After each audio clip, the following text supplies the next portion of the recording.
Dismayado naman at nangangamba ang kampo at mga kaanak ng extrajudicial killings victims sa harap ng hiling ng kampo ni former President Duterte na pansamantalang kalayaan.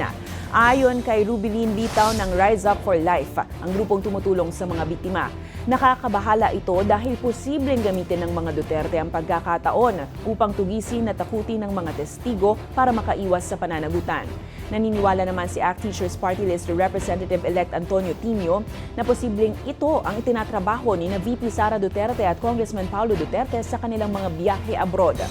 Sa ngayon, hawak ng ICC pre-trial chamber ang desisyon sa petisyon habang nakaschedule ang charges confirmation hearing sa September 23.